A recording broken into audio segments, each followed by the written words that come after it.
Namaste, Sitaram.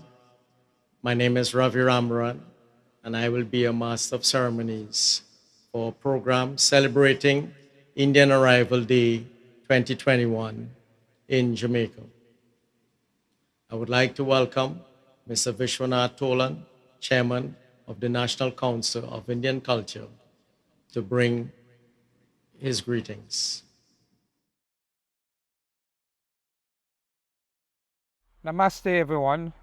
Happy Indian Arrival Day to all of us in Jamaica and the Jamaican Indian diaspora. On behalf of the National Council for Indian Culture in Jamaica, I welcome you to the first virtual hosting of Jamaica's Indian Arrival Day celebrations. We do not know how this year will unfold, and we continue to live in all aspects of our lives with more than the usual quotient of trepidation and uncertainty.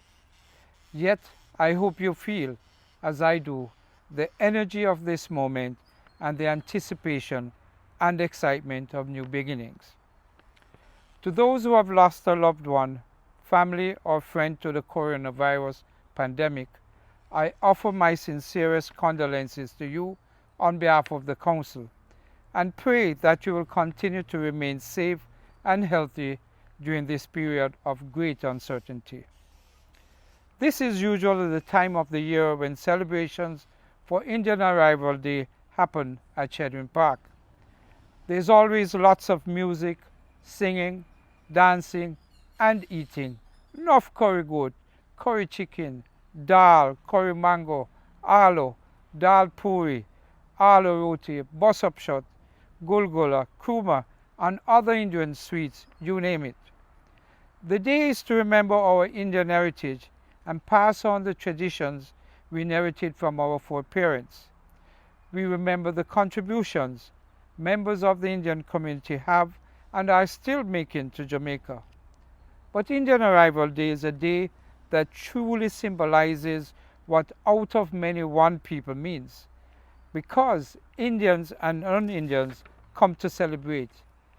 We dance and eat alongside our African and European family members, neighbors, and friends.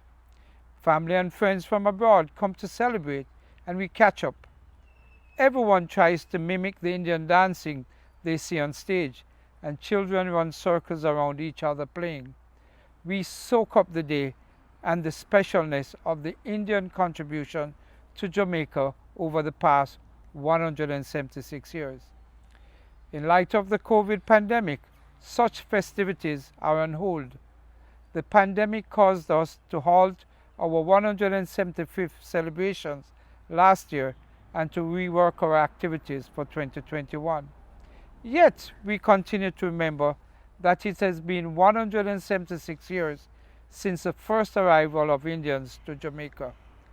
It has been estimated that the initial population of Indians to land at Old Harbour Bay in 1845 on the SS Blundell was roughly 261, with 200 men, 28 women, and 33 children under 12 years. Today, Indian Jamaicans are the largest minority, with approximately 2% of our population. We contribute significantly to the social, economic, and cultural landscape of Jamaica. You'll find us in the government services as excellent administrators, private sector in different areas of expertise, and as entrepreneurs contributing to national development and social work. You'll also find us in the world of sports and celebrities, as in our music and beauty pageants, yes. As I close, we also acknowledge the suffering many are undergoing during the current spike of the coronavirus in India. Earlier this year, the High Commission of India in Jamaica facilitated 14 medical camps across the island that offered free service to 1,500 Jamaicans. India also gifted Jamaica with 50,000 doses of the AstraZeneca vaccine. We cannot repay the people of India for their kindness, but we can let them know that we, like many worldwide, have them in our prayers and deepest thoughts during this difficult time.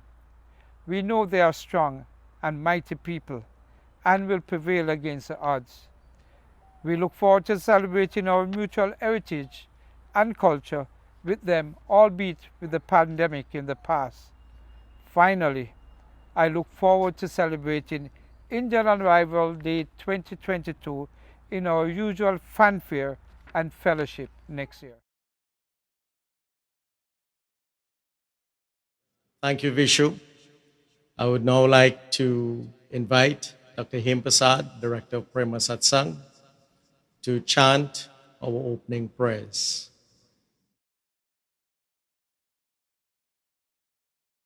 Namaste, Sitaram. As we celebrate 176 years of the arrival of Indians in Jamaica, we are here to pray. Let us pray.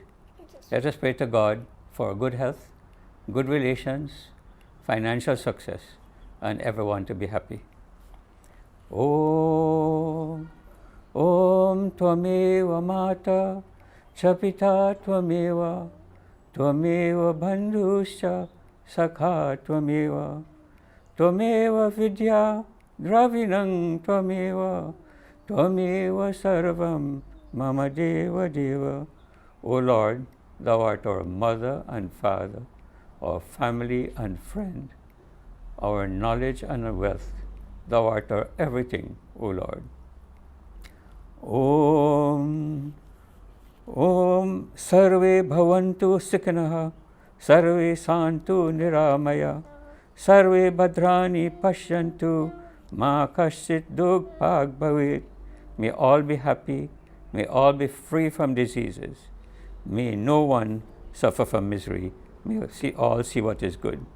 Om Asatoma Sadgamaya Tamasoma Jyotirgamaya Mrityorma Amritam Gamaya. Lead us from untruth to truth. Lead us from darkness to light. Lead us from death to immortality. Om Shanti, Shanti, Shanti, Hari Om. May there be peace in our bodies, peace in our minds, and peace in our souls. Om Shanti, Shanti, Shanti, Hari Om.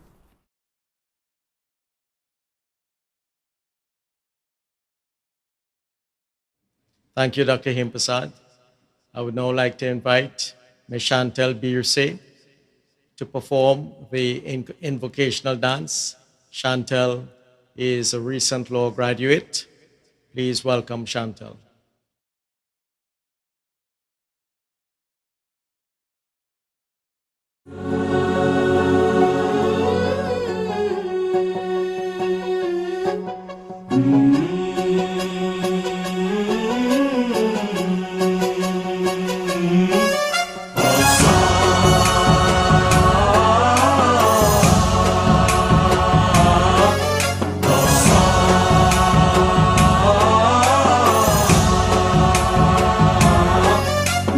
गणनायकाय गणदैवताय गणाध्यक्षाय धीमहि गुणशरीराय गुणमण्डिताय गुणेशानाय धीमहि गुणातीताय गुणाधीशाय गुणप्रविष्टाय धीमहि एकदन्ताय वक्रतुण्डाय गौरीतनयाय धीमहि गजेशानाय भालचन्द्राय श्रीगणेशाय धीमहि एकदन्ताय वक्रतुण्डाय गौरीतनयाय धीमहि गजेशानाय भालचन्द्राय श्रीगणेशाय धीमहि गानचतुराय गानप्राणाय गानान्तरात्मने गानोत्सुकाय गानमत्ताय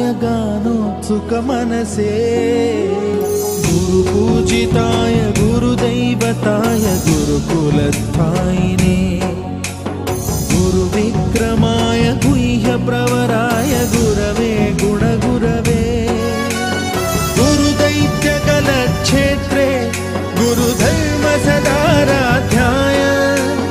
गुरुपुत्रपरित्रात्रे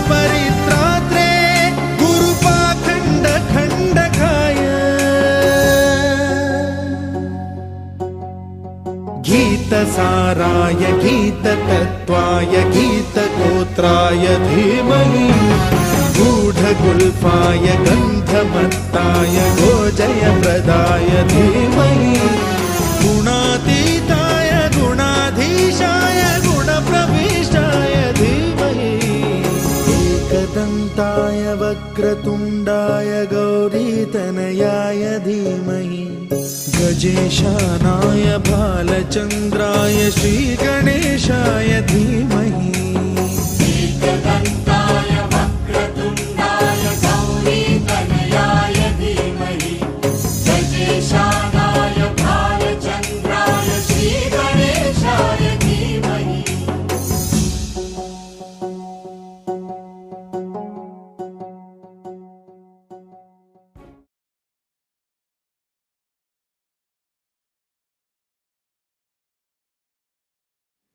Thank you, Chantal. I would now like to invite His Excellency Sri Rung Sung Masakui, the Indian High Commissioner to Jamaica, to bring greetings.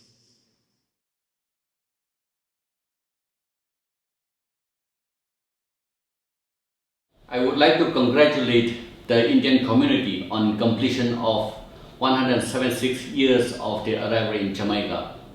The group of 261 Indians landing at Old Harbor Bay in 1845 who found their home in Jamaica has inextricably linked the people of India and Jamaica for all times to come.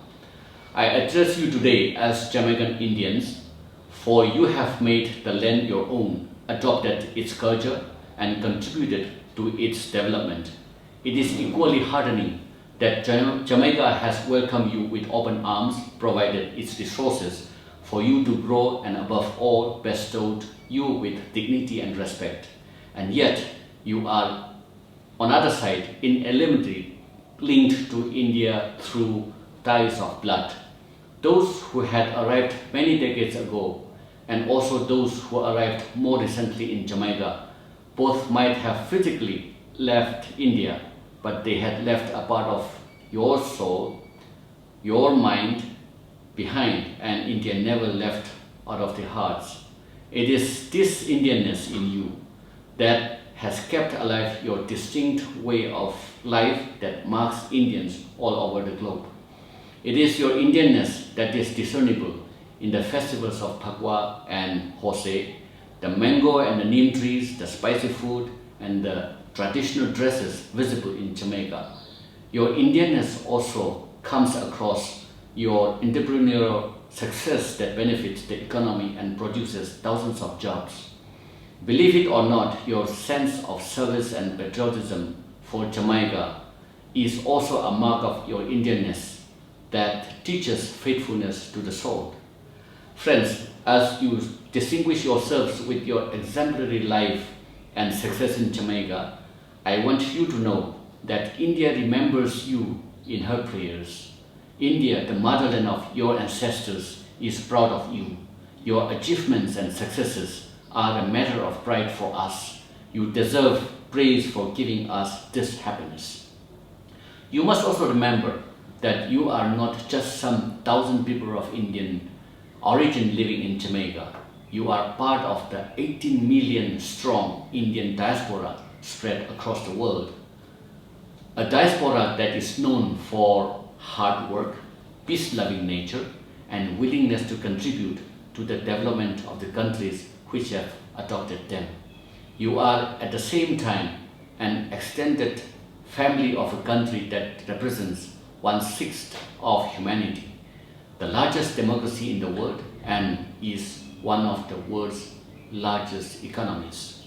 My term as an Indian High Commissioner in Jamaica is limited to a few years, but each of you are a permanent ambassador of India in Jamaica who continues to represent your motherland or the country of your origin. As we celebrate the completion of 176 years of your presence in Jamaica, I invite you to continue to uphold the Indian values, tradition, and culture, and renew your cultural and economic bonds with India and strive to promote closer bonds between the friendly two countries. I thank you.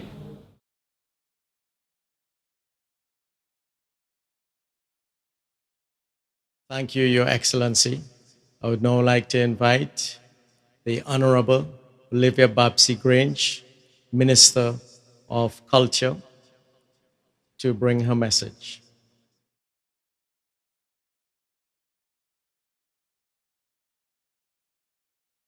Greetings, everyone.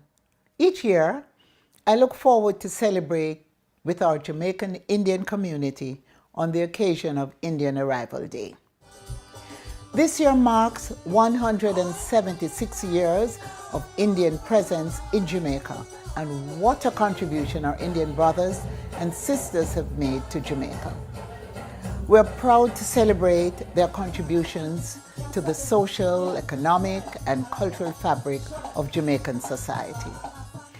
From the beginning, the Indian community was determined to make its mark, integrating elements of its culture into the then developing Jamaican cultural environment. This coming together resulted in socio-cultural fusions, so much so that Jamaicans everywhere offer Indian curry, specifically curried goat and roti, at virtually every gathering. Our festivals have also been enriched by Indian cultural nuances, and many Jamaicans, especially in South Clarendon, look forward to the annual celebration of Hussein in August. Not to mention the insertion of Diwali in reggae music and in dancehall music with the celebrated Diwali dancehall rhythm. The Indian contribution to the Jamaican economy is undeniable. Their commercial acumen has been the mainstay of many communities. The Indian flavor is very much present in our unique cultural melting pot here in Jamaica, and the Indian community has been a formidable element of our Jamaican culture. We continue to cherish the friendship and cooperation between the peoples of Jamaica and India, which is exemplified in India's recent role in the battle against COVID-19 here on our island. We express to High Commissioner our gratitude for his efforts on behalf of the government and people of India. We also express our solidarity with the government and people of India as they grapple with the horrible realities of the global pandemic. Our prayers are with you. Finally, let me wish the National Council for Indian Culture and the Jamaican Indian community every success as you mark this significant milestone in the virtual format this year. I offer my congratulations to Chairman Vishu Tolan and his team for keeping this celebration alive. This is the Minister of Culture, Gender, Entertainment and Sport saying all the best. Babsy Grange signing out. Thank you.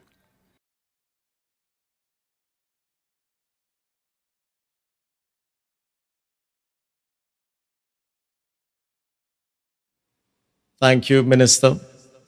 I would now like to invite Ms. Nirmala Sesnarain and her band to perform for us. Nirmala is considered one of the top Indian vocalists in Trinidad and Tobago.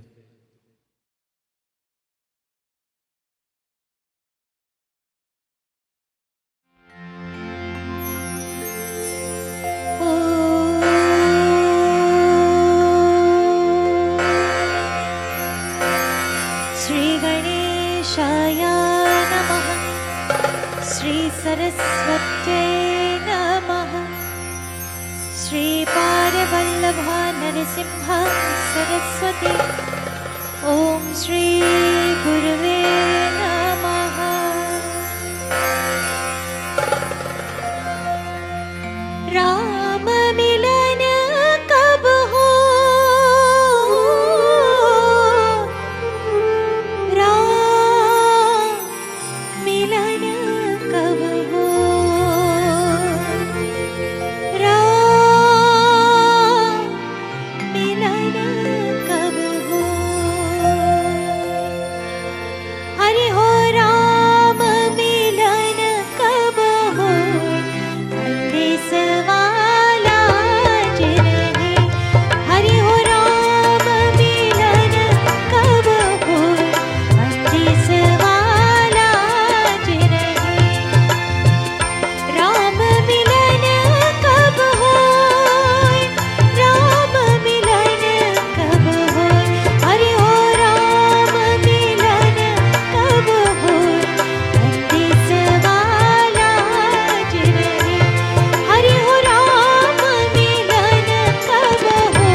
Namaste and happy Indian Arrival Day to all you beautiful people in Jamaica. My name is Nirmala Narayan, and alongside my band Nitya, we're so happy to be celebrating 176 years of East Indian presence on your island. And to those of you who are viewing in the US and Canada, a special namaste and good evening to you. In this set of music, I've presented to you already a very traditional styled bhajan that our ancestors would have brought. And following this, I'll be doing a traditional wedding song and then some really nice old Bollywood selections that you know and love. And of course, put some pep in your step on this beautiful Sunday evening. Enjoy.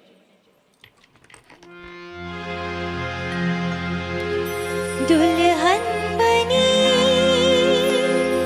दुल्हन बनी दुल्हन बनी दुल्हन बनी आज मेरी बेटी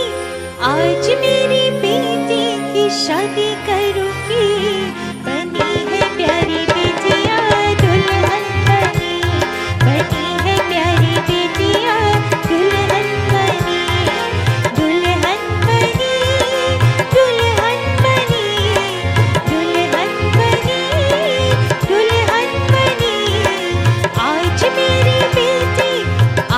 मेरी बेटी की शादी करूंगी बनी है प्यारी बेटियां दुल्हन बनी है प्यारी बेटियां दुल्हन बनी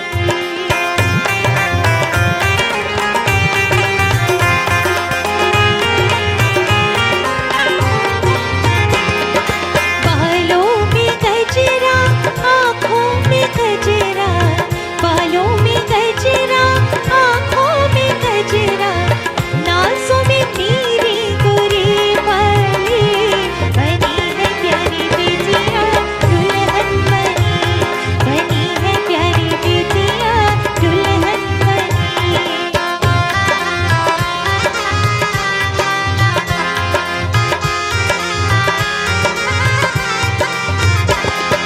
कानों में बाली होठों पे लाली कानों में बाली होठों पे लाली चली मोरी बेटी पी के गली बनी है प्यारी बेटियां दुल्हन बनी है प्यारी बेटियां दुल्हन बनी दुल्हन बनी दुल्हन बनी दुल्हन बनी दुल्हन बनी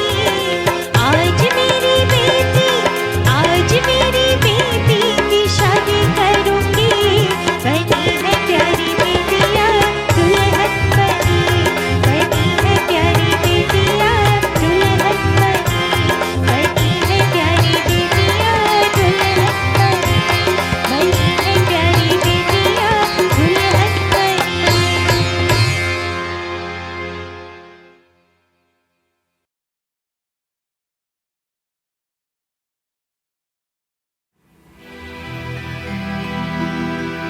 क्या है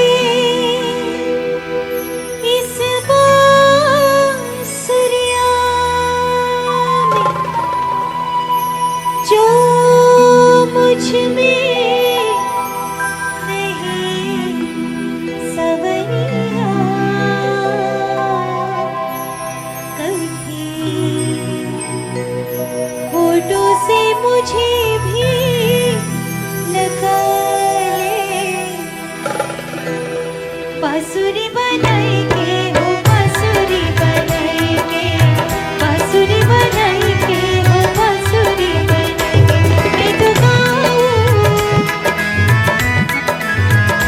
मैं तो गाऊं तेरे गीत मेरे मीत सारे जग का भुलाएंगे कभी होठों से मुझे भी लगा ले बांसुरी बनाएंगे हो बांसुरी बनाएंगे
सैया ले गई जिया तेरी पहली नजर सैया ले गई जिया तेरी पहली नजर कैसा जादू किया तूने मुँह पे ओ जादूगर सैया ले गई जिया तेरी पहली नजर सैया ले गई जिया तेरी पहली नजर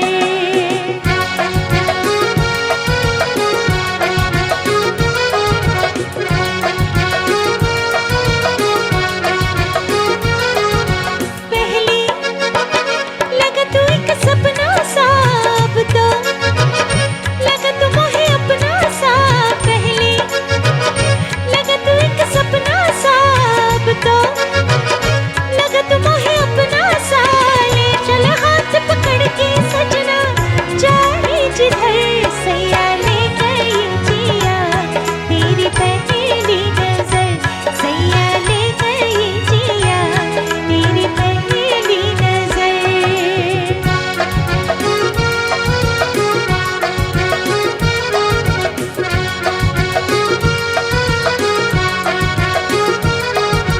आ गई पलम तेरी बातों में क्या है न जाने तेरी आंखों में क्या है पलम तेरी बातों में क्या है न जाने तेरी आंखों में भूल गई मैं प्यार में तेरी अपनी तगर सैया ले गई जिया तेरी पहली नजर सैया ले गई जिया तेरी पहली नजर कैसा जादू किया तूने मुँह पे ओ जादूगर सैया ले गई जिया तेरी पहली नजर सैया ले गई जिया तेरी पहली नजर सैया ले गई जिया तेरी पहली नजर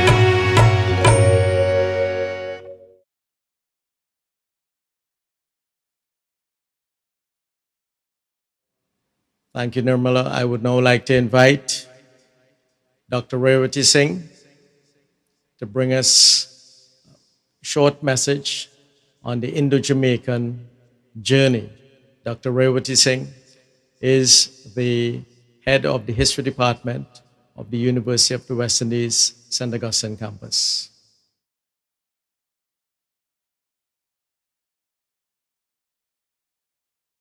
Thank you, Master of Ceremony. On 8 May 1845, the first shipment of 261 Indian indentured laborers landed on Jamaica soil. Today, we celebrate the 176th anniversary of the arrival of Indians to Jamaica. But true celebration can only be had if there is an understanding of the event that is being celebrated, Indian arrival. Towards that end, I will be sharing with you the history of Indians in Jamaica, who came, how they came, why they came, and what they experienced as indentured laborers. Now, in 1834, African enslavement or African slavery was abolished. Post slavery, there were demands by the newly freed Africans for better wages and working conditions. The colonial authorities, aka the British, instead of acquiescing to the demands for better wages, used another option that they had created in India, that is, indentured labor. So, what we have is a situation created by the British that brought the Indians to Jamaica, and the Africans now would see these Indians as competition. You may ask the question, why India? By 1838, the British had acquired substantial control of various parts of India. They applied various measures that totally decimated the Indian economy. For example, the British actually created and increased famines throughout India, which led to starvation and poverty. They commercialized agriculture, that is to say, growing non food crops like indigo, cotton, and poppy instead of food. So there was less food for the Indian people. And the food that was there, even, they exported it to Britain, especially during the period of war. You had destruction of the local industries, so Indians would be forced to purchase British goods. The British also applied various land taxation policies that saw Indians losing their lands. So, at the end of these and many other strategies, there was a labor market, a huge labor market in India that had no land basically. So the British had created a very impoverished potential workforce of people who would do practically anything to acquire a meal, basically. So, within this context that the British had created in India, they now proceeded to draw Indians and bring them to the Caribbean. So, during the period of indenture, up to 1917, close to 500,000 Indians came to the Caribbean, 38,000 of those going to Jamaica. Now, there was a preference for adult males between the ages of 20 to 30 years, so that you had an acute male female imbalance. There were less females, and that would eventually lead to a lot of problems. Most of the indentured laborers, both men and women, came as single, but there are a small number of family units. Most of them also came from the lower and agricultural castes. And generally speaking, until about the 1870s, almost all of the indentured laborers who came to the Caribbean and to Jamaica came with the idea of one day returning to India. Most of these laborers were drawn from the northwestern provinces of India, Uttar Pradesh and Bihar, and also Orissa. A small number was drawn from South India and also Bengal. Until the 1870s, the whole process of recruitment of these Indian laborers was very shady. There were several kinds of kidnapping, physical kidnapping of some women. There was trickery. There were stories being told that the Indians were going to perform very easy work. For example, they told them that they were coming to Trinidad, meaning Trinidad, to sift sugar, not to grow sugar cane. So easy work. Okay. While the Indians were being recruited, they were kept under heavy guard at the depots, so they could not leave. There was heavy security. At the point of embarking on the ships, the Indians were supposed to be examined, but even that procedure too was very flawed, where sometimes ill Indians were hidden and taken aboard the ship. Sometimes Indians who didn't want to go, they would be substituted by another individual, just so that on record you would have them as agreeing. Now, at that point, before they embarked on the ship, the Indians had to, what you may say, sign a contract. But the signing would have been a thumbprint because no Indians at that time could read or write. So there was a contract, of course. The contract stipulated certain conditions. The period of indenture was one, which was to be 3 years, eventually 3 years and 5 years. So the length of the indenture period would shift over time. The contract also stipulated a return passage back to India. So Indians who have finished their periods of indenture was, according to the contract, allowed a return passage, free return passage to India. Adult males were supposed to be paid 25 cents per day and adult females 16 cents per day. There were to be 9 hours of work per day and work was to be done 6 days per week. Now, this contract was written in 3 languages, Hindi, Arabic, and English, but the Indians could read none of those languages. So they basically had to depend on what an intermediary or translator would be telling them, and then they would put their thumbprints on these contracts. The journey from India to the Caribbean usually lasted between 1 to 3 months, but sometimes it could have been longer. So, for example, in 1872, one ship, the Humber, took 168 days to get to Jamaica. On the ship, the biggest problem was sexual abuse of Indian women, especially by those sailors. They would abuse these women and probably promise them food even in return, or sometimes it was just outright rape. Aboard a lot of these ships until the 1870s, there was very high mortality rate, sometimes above 17%. And this was due to diseases, outbreaks. Sometimes the Indians even committed suicide when they realized that they were leaving India. Life on the estates was harsh. As soon as the Indians came to Jamaica and other parts of the Caribbean, they would be quarantined for a period, and then they would be assigned to various estates. As soon as they got there, they would be regimented, their conditions would be harsh, and there would be a very high level of exploitation. Firstly, the Indians would work on the sugar plantations, but later on they moved to banana plantations, and some of them also worked on livestock pens. On the estates, they were bound by the conditions of the contract. They could not demand higher wages. They could not leave the estates without permission, and that too only twice per year were they allowed to leave the estates. They could not live off the estates. They could not refuse work that was assigned to them. Their work days were often longer than the prescribed 9 hours. The Indians in Jamaica got clothes rationed to them, but minimally so. Child labor was employed on the estates. A huge problem on the estates in Jamaica and throughout the Caribbean was that of wage stoppages and cuts. Oftentimes, the Indians would not be paid the amounts that they were supposed to be paid, and sometimes wages would be withheld for months on end. And that, of course, would lead to a lot of discomfort and grumblings among the Indians, usually resulting in strikes and sometimes disturbances on the estates. At the end of an individual's period of indenture, they could either re-indenture themselves if they wanted to get that free return passage, or they could leave and return to India. Indians who were now free of the system of indenture, they had to carry with them at all times a paper or a document known as a certificate of industrial residence or their freedom papers. If Indians were found without these freedom papers outside of any estate, they would be and were thrown into jail. Now, on the estates, Indians were prosecuted as criminals for civil offenses.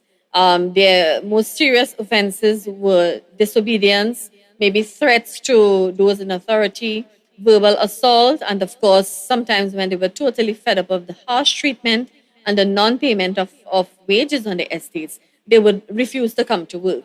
So sometimes they would stay away for 7 days. That was termed absenteeism. And if they stayed away for more than 7 days, it was termed desertion.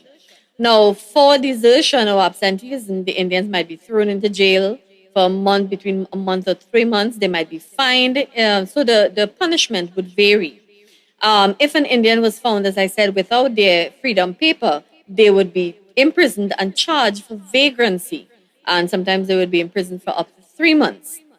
Indians who had stayed away and continued staying away from work, let's say for 7 days or more than 7 days, the days that they lost, the days of work that were lost, were added on to in their period of indenture. So if you had completed your period of indenture, let's say on the 14th of May, and you had 16 days of leave where you stayed away, then you had to add on those 16 days. So you would end your period of indenture at the end of May. Theoretically speaking, there were certain systems and structures put in place to ensure the well-being of the Indians. So you had in each colony, Jamaica included, a Department of Immigration, and the person who headed that department was the protective immigrants, and he was in charge of ensuring that regulations were put in place to ensure the security and safety of the Indians. He was in charge of visiting the estates, and he was sort of a final court of appeal that the Indians could go to deal with any issues they may have. But this individual was often vulnerable to the pressure from planters, and also they often were biased because they were also European individuals. Now, physical conditions on the estates were extremely subhuman. There was a lack of privacy, the homes were small and inadequately ventilated, everything was very unsanitary, there was a lack of proper toileting facilities or latrines, there was poor supply of drinking water, that was also very unsanitary. There were often outbreaks, especially in Jamaica, outbreaks of malaria, ulcers, and hookworms, other diseases that would affect the community over time would be yellow fever, anemia, cholera, etc. There were public hospitals in both rural and urban areas in Jamaica that the Indians were sent to. But this did not stop the high mortality rates on these estates in Jamaica, especially until the 1880s. In terms of social life on the estates, there was a very acute male-female ratio imbalance, less females than males. So over time, that created problems in terms of family life. So there was a very unstable family life.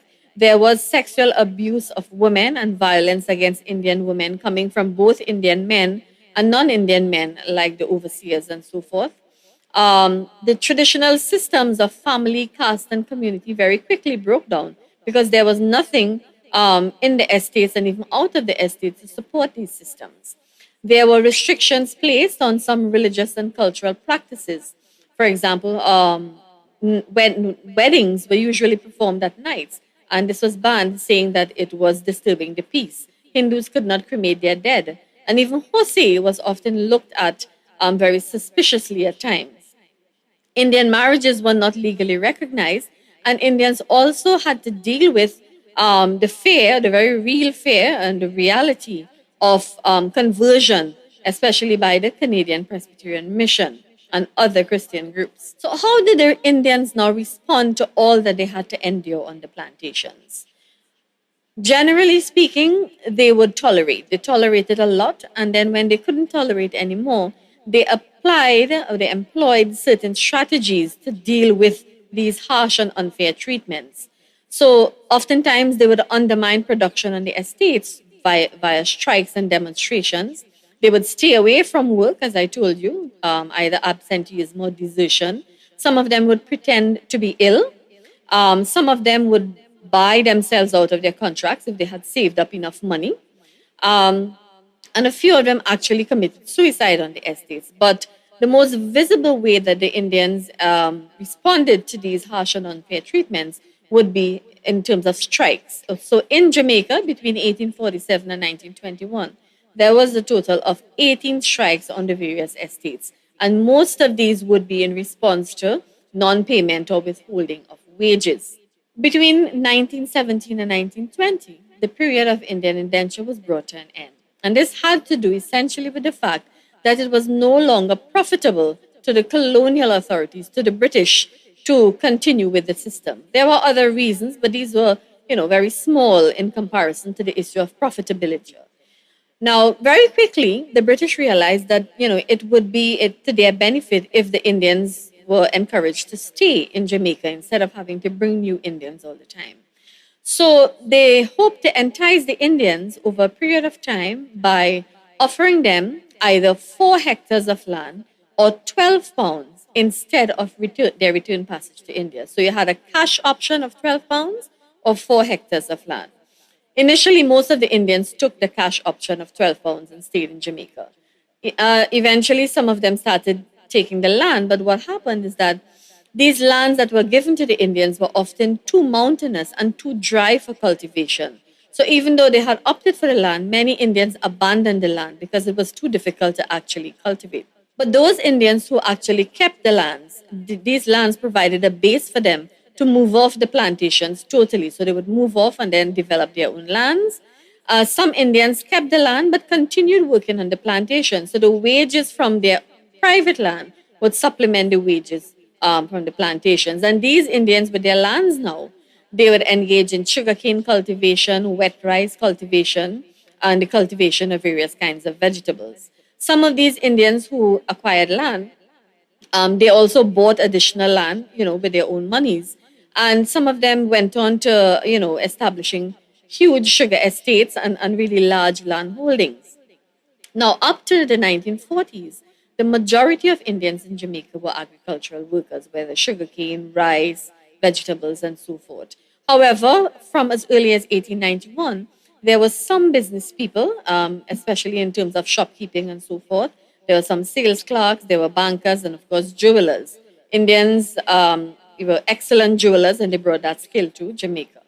By the 1920s, even, there was, an emergence of Indians engaging in various forms of retail trade, especially as shopkeepers. So at the end of indenture, about 62% of the Indians chose to remain in Jamaica. However, because of irregular importation, there was not a steady stream of Indians to Jamaica because, about 38% of them went back to India because of low fertility rate, high mortality rate, high death rate. There was no large, singular, cohesive Indian community in Jamaica. That did not develop in Jamaica as it developed maybe in Trinidad, Guyana, Suriname. What you had was a small and scattered population throughout Jamaica. And by 1911, only about 17,000 Indians were left in Jamaica. Okay, so it's a very small number. So it was from that point, from the very end of indenture, or even before, it was very difficult for a strong sense of Indian identity or Indian community to emerge in Jamaica. In terms of education, very little interest was placed in educating Indians. Gradually, you had a few estate schools emerging, Later on, the Quaker and Presbyterian schools would try to cater for the Indians. There was also an experiment with special Indian schools between 1916 and 1930. But from the 1930s, schooling for Indians became integrated with a larger population. Indian social, cultural, and religious life from the very beginning of indentureship, many of those practices were deemed strange and barbaric. The larger community, whether white or African, did not understand these practices, so they just passed them off as strange and barbaric. By 1943, more than 80% of the Indians in Jamaica were already Christians, one form of the Christian religion or another. But those Indians who had not converted to Christianity held on to several aspects of their religious and cultural traditions. So it has been a continuous battle to keep Indian religious, social, and cultural life alive in Jamaica. But it is clear that since stepping onto Jamaican soil on the 8th of May 1845, Indians have positively impacted upon and colored the landscape of the motherland Jamaica, using fragments of knowledge brought from the ancestral homeland India. Today, 176 years later, the journey continues, smaller in number maybe, but stronger in conviction, identity, and pride. Indeed, the ancestral fragments have now been reassembled through a unique and formidable experience that now proudly speaks of and is identified as Indo-Jamaican. Thank you.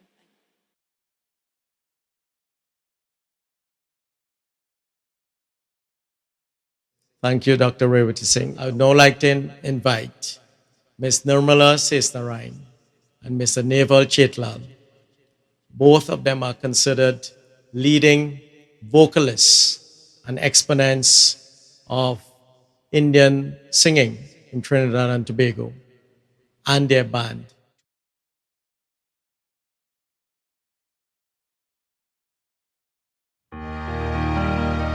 ताकते रहते तुझको सांझ सवेरे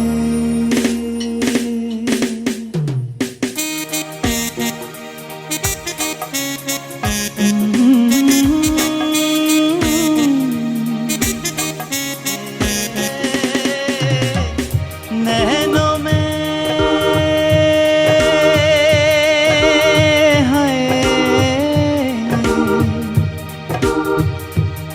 नैनों में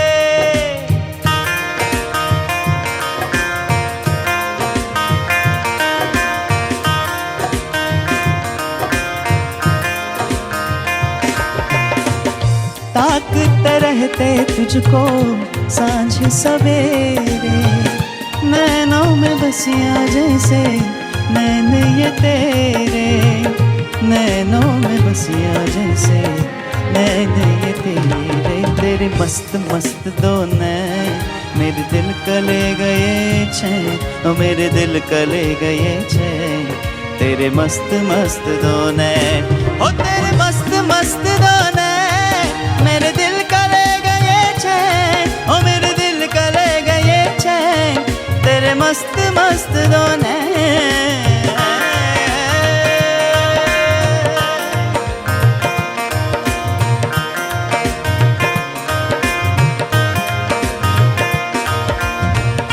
पहले पहल तुझे देखा तो दिल मेरा धड़का हाय धड़का धड़का हाय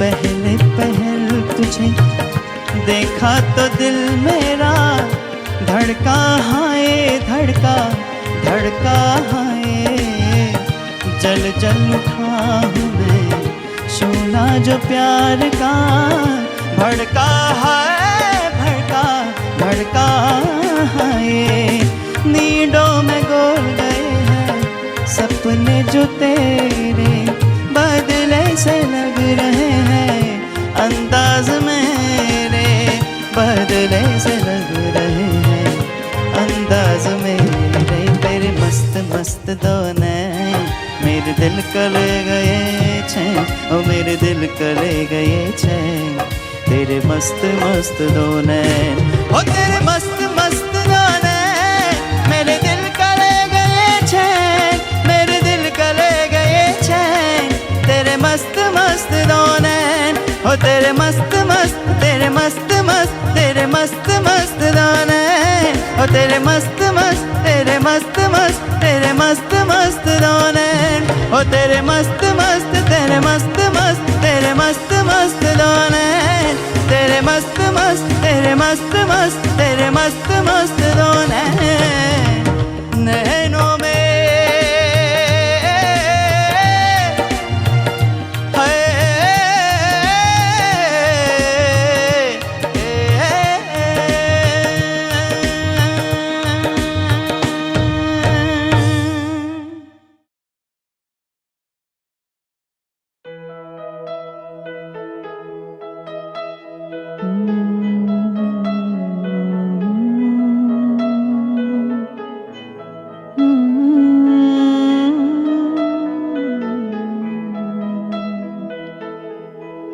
मैं जीना तेरे बाजो, मैं जीना तेरे बाजो, मैं जीना तेरे बाजो, मैं जीना तेरे बाजो, मैं तेनू समझावा कि न तेरे बिन लगदा जी, मैं तेनू समझावा कि ना तेरे बिना लगदा जी, तू की जाने प्यार मेरा, मैं करूँ इंतजार तेरा, तू दिल तो या जान मेरी, मैं तेनू समझावा कि ना तेरे बिना लगदा जी, तू की जाने प्यार मेरा, मैं करूँ इंतजार तेरा, तू दिल तो या जान मेरी, मैं तेनू समझावा कि ना तेरे बिना लगदा जी।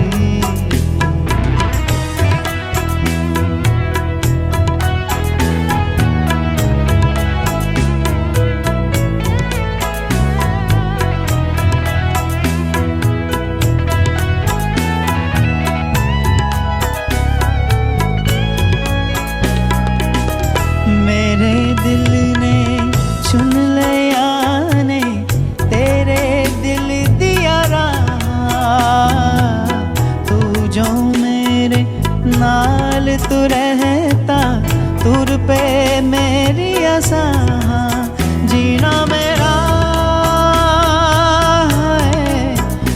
है तेरा, की मैं करा तू कर इतबार मेरा, मैं करूँ इंतजार तेरा, तू दिल तो या जान मेरी, मैं तेनू समझावा कि ना तेरे बिना लगदा जी, तू की जाने प्यार मेरा, मैं करूँ इंतजार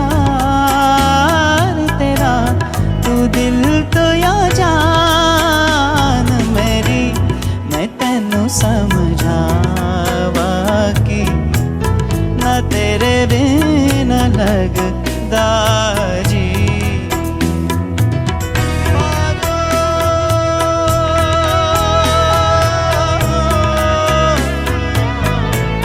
मैं जीना तेरे बाजो, बाजो बाजो बाजो, मैं जीना तेरे बाजो, मैं जीना तेरे बाजो, मैं जीना तेरे बाजो, मैं जीना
माही मैनू चढ़ियो ना के तेरे बिन दिल नहीं लगना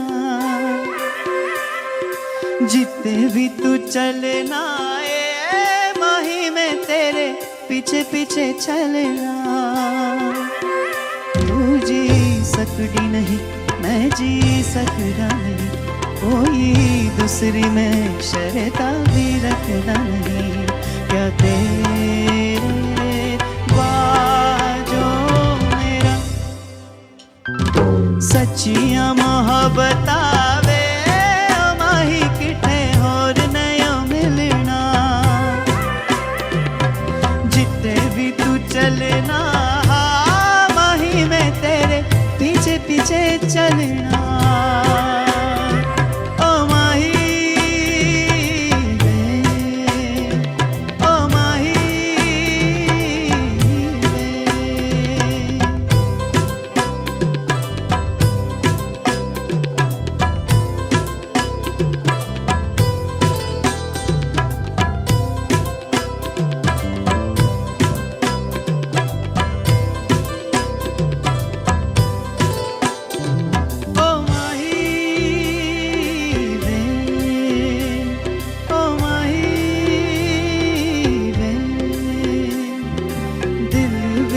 तेरे यारा मैनू रहन दे आँखों से आँखों वाली गल कहन दे दिल विच तेरे यारा मैनू रहन दे आँखों से आँखों वाली गल कहन दे धड़कन दिल दिए तेनू पहचाने तू मेरा है मैं हूँ तेरी रब दिए जाने तू रासत भी नहीं मेरा सकदा नहीं तेरे बिन यारा और किते तकदा नहीं क्या तेरे बाजो मेरा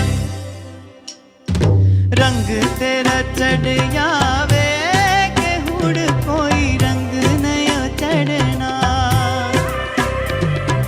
जिथे भी तू चलना माही में तेरे पीछे पीछे चलना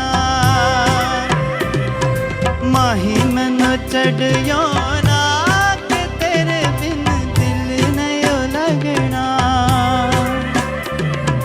जिते भी तू चलना ए माही में तेरे पीछे पीछे चलना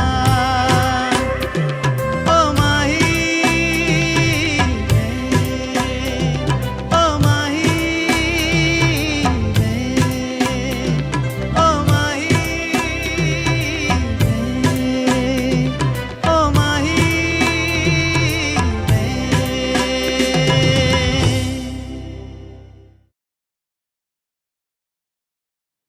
Thank you, Nirmala. And I would now like to invite Mrs. Elizabeth McGregor to give us a brief talk on the achievements of Indo-Jamaicans.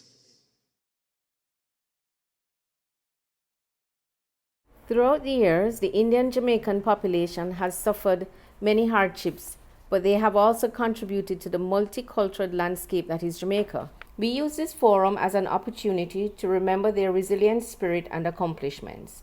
In 2013, the National Council for Indian Culture in Jamaica commissioned Professor Vereen Shepherd of the UWI to produce a paper on the accomplishments of members of the Indian community in Jamaica. The accomplishments mostly cited here are from her commissioned work. Indians were the first to successfully grow rice in Jamaica, establishing the first rice mill in the 1890s. They introduced innovative farming techniques and dominated vegetable production until the 1940s. A few early foreigners in rice cultivation were Ram Hale, Ram Harak, Dunat Charu, and Cleveland Kidu for sugarcane. As this sugar industry declined, there was an uptake in the cultivation of bananas. Between 1899 and 1906, over 2,700 men and women from the Indian subcontinent arrived to work on banana farms. Indians have also been in the managerial office of agriculture, most notable Joshua Jadu and Raymond Ramdan. Indians popularized market gardening in Kingston by selling fruits and vegetables to Chinese shops and by peddling from door to door. Additionally, in the 1940s, Munesa Ramhara and his brother rented 30 acres of land at Ferry, where they cultivated a variety of cash crops, including vegetables, which they supplied to local vendors and the Minier export market.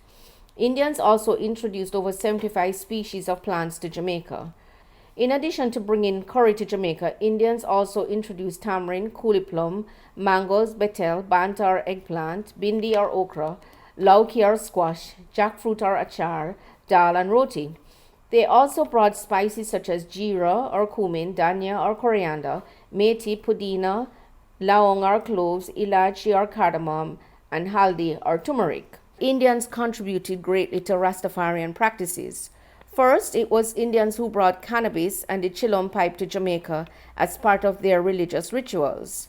The wearing of locks is a sadhu practice of wearing matted hair, and the practice of vegetarianism is believed to have been adopted from Hinduism. Who can forget the actor Edwin Lotter in the cult classic film Countryman? The current Miss World, Tony Ann Singh, and of course, a previous Miss World and current Member of Parliament, Lisa Hanna. Ethel Anderson, filmmaker, actress, photographer, and a Renaissance Indo-Jamaican woman of the 1960s and 70s. Also, let us not forget the legendary dancehall DJ Supercat, an Indo-Jamaican who revolutionized dancehall with such classics as Dandada. Very few activities beat a Sunday morning meal at Helsha Beach, where the Indian fisher folks have been a staple for decades, catching and preparing meals. We mention Aunt Merle and Aunt May, who have been a staple at the Helsha Beach, selling to many patrons over the years. The Indian community was served by Pandits Ramadar Maharaj, affectionately known as Ducky. Although many Indians maintained their traditional religious beliefs secretly, many also converted and served the Christian clergy. There have been several principals and vice principals of Indian descent. A short list include Ralph Williams, a former principal at Charlemont High, Colonel the Honorable Errol Johnson, Custos of St. Mary and former principal of St. Mary High School, Carly McMorris, principal at Convent of Mercy Alpha. A few standout academia are Sir Professor Harry Anamatundu, who became the chairman and head of the Department of Surgery in 1965 at UWI and was a founding member of the Association of Surgeons in Jamaica. Dr. Ajay Mansik lectured at UWI, and his expertise was crucial in establishing a pesticide and pest control program and eventually establishing the Pesticide Control Authority of Jamaica in 1989. However, his active involvement in the Hindu community helped to publish his seminal work, Home Away from Home, 150 Years of Indian Presence in Jamaica. Several other Indian and Indo-Jamaican lecturers have worked at UWI and UTEC. Not least of among them are Dr. Paul Thompson Maraj at UWI and Dr. Girjanath Budra at UTEC. Numerous Indian doctors would offer free medical services and supplies to the communities they serve. A few among them include Dr. Murali Munduluri, Dr. Rais Ahmed in Gaizil, and Dr. Jose Nagaraj Char in Old Harbour. Dr. Sheikh Mohammed Amza Ali, who has been fighting against epidemics in Jamaica. Dr. Josie Nagaraja Char, a leading ophthalmologist, and Dr. Ivan Samuel Parbusing, an anesthesiologist who in 1935 worked at Spanish Town Hospital. He diagnosed the first sickle cell anemia case in Jamaica and was responsible for the establishment of the Department of Anesthesia. Musical bands were formed to keep the dinner yard traditions alive, where musical instruments were played and songs sung in Indian languages such as Hindustani and Bhojpuri. These bands would play at puja, satsang, Diwali, or weddings. Johnny Maiku, Thaddeus Besai, and Krishna Dia Narayan and the Merrymakers Band were well-known musicians who served the community. A prominent historian of the Indian music form is Dr. Winston Tolan, whose radio program, Indian Talent on Parade, is aired on Sunday evenings. Throughout the years, there have been several organizations established to maintain Indian heritage, assist poor Indians financially, and to improve their social conditions. The first such organization was the East Indian Association, formed in 1925, which helped poor Indians in Kingston to purchase land. Since then, there have been approximately 11 groups created to preserve and promote Indian heritage and culture. A few other major groups were the East Indian Progressive Society, formed in 1940. They also promoted Indian culture during the 1950s onwards. Other major groups were the Sanatar Dharma Mandir, founded in 1965, and the Prema Satsang of Jamaica, formed in 1972. SDM continues to serve the community with its spiritual leader, Colonel Errol Johnson, and their devotees. The Prema Satsang, founded by Dr. Hem Prasad and others, continue to fulfill a mandate of love and fellowship within the community. Mrs. Prasad, Owen and Asha Badalu, and others continue to grow this organization along with its devotees. The National Council for Indian Culture is the latest, which was formed in 1998. Throughout the years, there are several celebrations acknowledging Indian heritage. Hussein in Clarendon is a festival for Indian Muslims to recreate the mourning of the Maharan, but with a Caribbean twist. Diwali and Pagwa, or Holi, as it is popularly called, are also celebrated. Indians have played football, track and field, cricket, table tennis, golf, badminton, and horse racing, in particular as trainers, horse owners, and riders. A most notable jockey is Wesley Kalu Henry, who has won the Governor's Cup and the Prime Minister's Cup and won at the Red Stripe Sprint and Red Stripe Dash.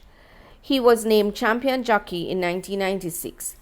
He, along with Andrew Ramjeet and Alan Bongo Maraj, are a few of the most successful Jamaican jockeys.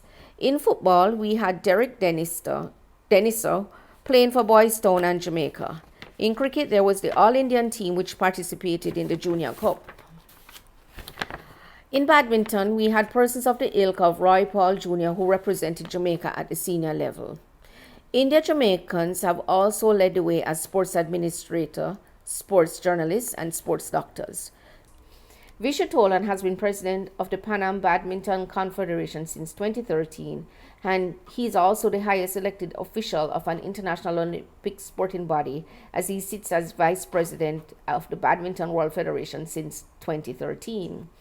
Many of the Indians who arrived realized they were not going to succeed with their wages as indentured laborers. So they bought land, established small shops, and participated in other industries such as manufacturing and construction. Some were mechanics, printers, tailors, barbers, chauffeurs, and food suppliers. Indo-Jamaicans are also involved in retail trade such as supermarkets and hardware. Today, K-Ban Limited is one of the largest hardware stores in Jamaica, owned by Kiran Banhan, originally from Westmoreland. The Braham brothers founded Braham Equipment Limited in 1975, and Ivan Blake founded Apex Trader. We are found in the different levels of government as either members of parliament, MPs, or councillors. The public sector is strewn with persons of Indian descent and are very numerous to name. However, of significance is Nari William Singh, who has been the Director General of the Jamaica Civil Aviation Authority since October 2014, and he's also chairman of the Tourism Product Development Company. Some notable legal eagles of Indian descent have been Harold Bally Singh, appointed to the Crown's Council in Jamaica in 1937, and Ram Sankar Prashad Singh, appointed Queen's Counsel in 1968. Notable mention would have to be made of the retired Honorable Justice Mahadev Dukaran, who in 1999 was confirmed as Supreme Court Judge and in 2008 appointed as Appeal Court Judge. Another prominent Indo-Jamaican judge is the Honorable Justice Ingrid Mangatal, a prominent lawyer.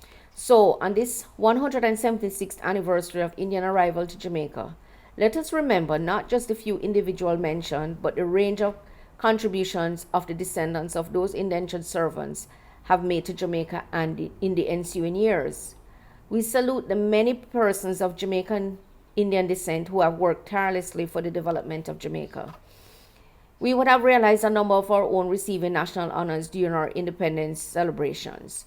These awards are for different aspects of Jamaica's development: culture, sports, community development, economic advancement, and more than anything else, volunteering for the benefit of Jamaica's advancement. They endured many hardships, but many of their descendants gladly thanked them for their sacrifice and hard work. They kept their Indian heritage and culture alive, while also embracing their new land with its culture. They always identified as Jamaican, but never forget their Indian history. We continue to acknowledge their glorious legacy on this, the 176th anniversary of Indian Arrival Day. Out of many, one people. Thank you, Elizabeth. I would now like to invite Mrs. Savitri Shilchan to perform a Bollywood dance item.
Thank you, Savitri. I would now like to invite Mrs. Rani Badalu to bring closing remarks.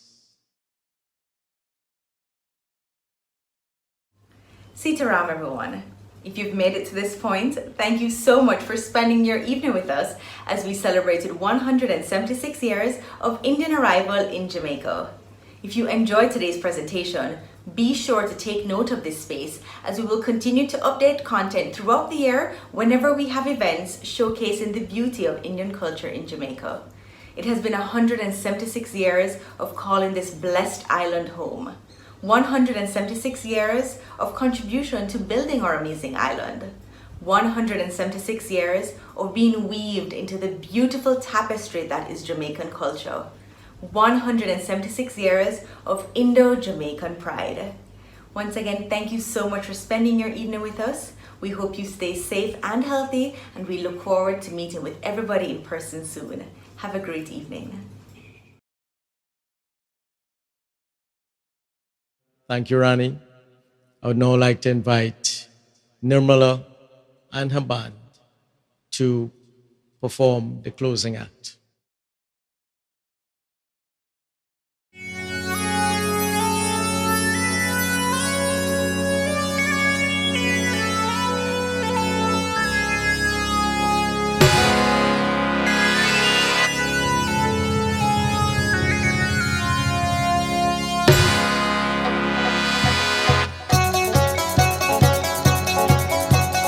ये मेरा दिल प्यार का दीवाना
ಹೋಗೆ ಮುಂದೆದಿ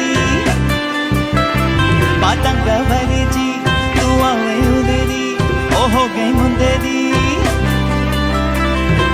हिला दे चल दी तुक तुक तू कर दी मैं कब तू कर दी यार अंग्रेजी पढ़ दी जित तू कर दी जी मैं क्वीन सदी विक्टोरिया तू कंत बिग बैन दी पूरा लंदन तू मकदा हो जादू नच पहन दी पूरा लंदन तू मकदा तू कंत बिग बैन दी पूरा लंदन तू मकदा हो जादू नच पहन दी पूरा लंदन तू मकदा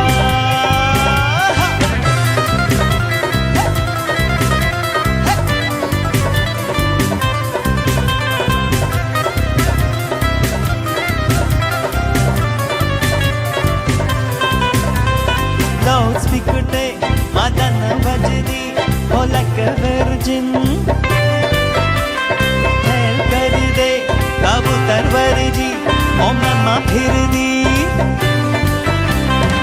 गुलाबी शर्दा रंग है पिरंगी रखी तू सबके यार सालू ते लगता सौ तो तू चंगी जगह कोई नहीं है बदिया तू कंत बिग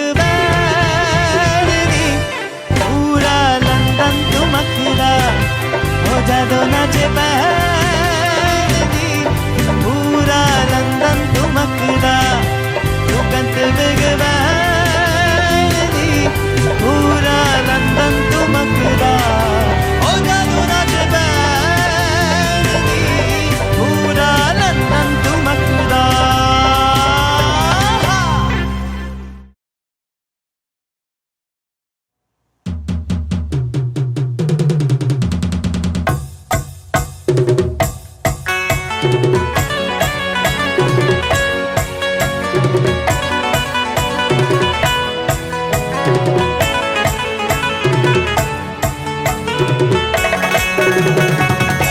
लैला में लैला ऐसी हूँ लैला हर कोई चाहे मुझसे मिलना अकेला लैला में लैला ऐसी हूँ लैला हर कोई चाहे मुझसे मिलना अकेला जिसको भी देखो दुनिया भुला दो मजनू बना दो ऐसी में लैला लैला में लैला ऐसी हूँ लैला हर कोई चाहे मुझसे मिलना अकेला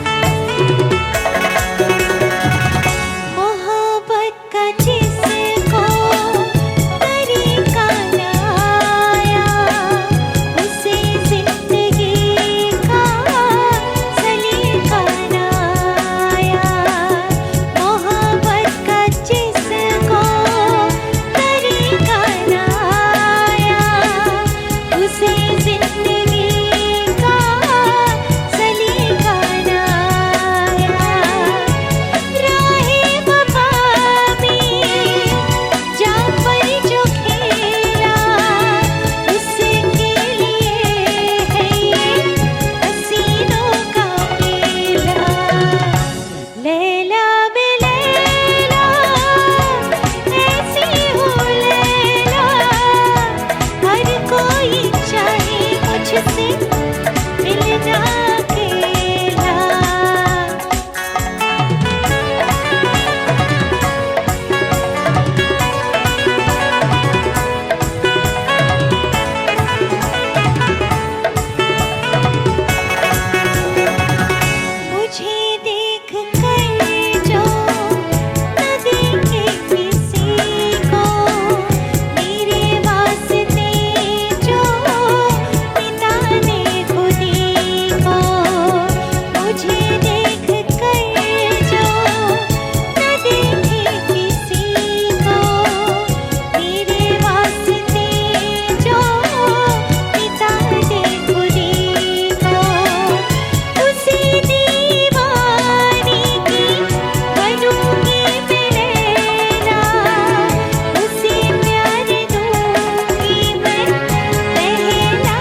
कल मिले हो कल मिले हाय कल मिले री हम तो भूल गए आज रे दगाबाज रे हाय दगाबाज रे हाँ तोर नैना बड़े दगाबाज रे हो दगाबाज दगाबाज दगाबाज रे हाँ तोर नैना बड़े दगाबाज रे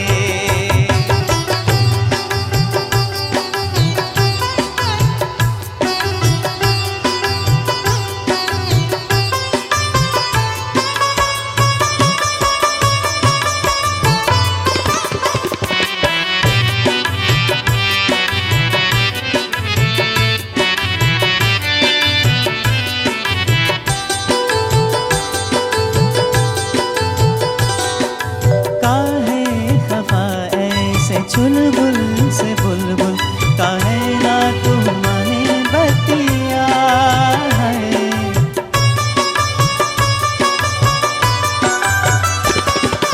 काहे खफा ऐसे चुलबुल से बुलबुल काहे ना तू माने बतिया काहे पड़ा पीछे जाने दे बैरी मैं जानूं क्या दूरी खटिया जिंदगी अपनी हम तो का दान दई रे मुस्कुरा के जो मांगे परा दई दे कल मिले ओ कल मिले है कल मिले री हम का भूल गए आज रे दगाबाज रे है दगाबाज रे हाँ तोर नैना बड़े दगाबाज रे कल मिले ओ कल मिले है कल मिले री हम का भूल गए आज रे दगाबाज रे है दगाबाज रे हाँ तोर नैना बड़े दगाबाज रे हाँ तोर नैना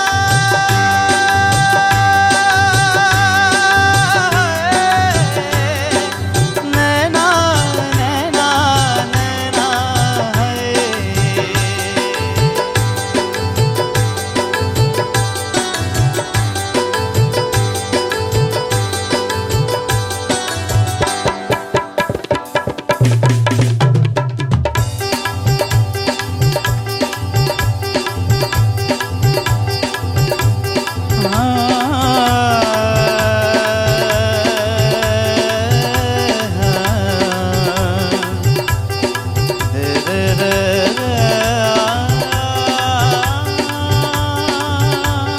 उड़ उड़ बैठी उड़ उड़ बैठी हलवैया दुकनिया उड़ उड़ बैठी उड़ उड़ बैठी हलवैया दुकनिया रे बर्फी के सब रस बर्फी के सब रस बर्फी के सब रस ले लिया रे पिंजरे वाली मुनिया चलत मुसाफिर मोलिया रे पिंजरे वाली मुनिया अरे चलत मुसाफिर मोलिया रे पिंजरे वाली मुनिया चलत मुसाफिर मोलिया रे पिंजरे वाली मुनिया है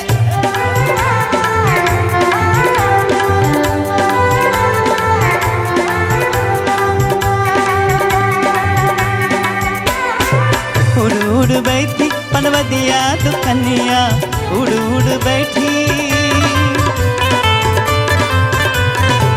उड़ उड़ बैठी पनवदिया दुकनिया रे बीरा के सब रस बीरा के सब रस बीरा के सब रस ले लिया रे पिंजरे वाली मुनिया बीरा के सब रस ले लियो रे पिंजरे वाली मुनिया अरे चलत मुसाफिर मोलिया रे पिंजरे वाली मुनिया चलत मुसाफिर मोलिया रे पिंजरे वाली मुनिया रे मुनिया मुनिया रे मुनिया रे मुनिया रे मुनिया मुनिया रे मुनिया मुनिया रे मुनिया मुनिया रे मुनिया अरे मुनिया रे मुनिया अरे मुनिया रे मुनिया मुनिया रे मुनिया मुनिया रे मुनिया मुनिया रे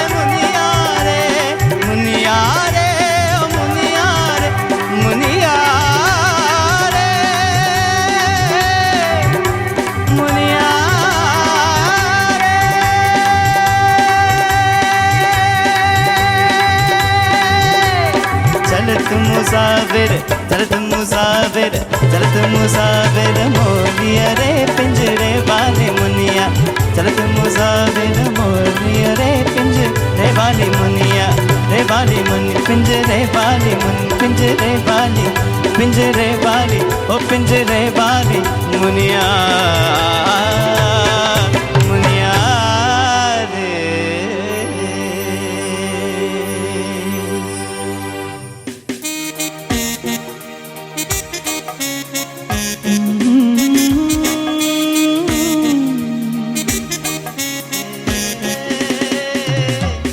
नैनों में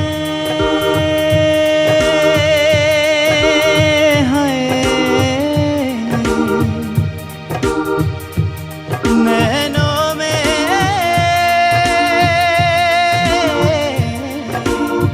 हाय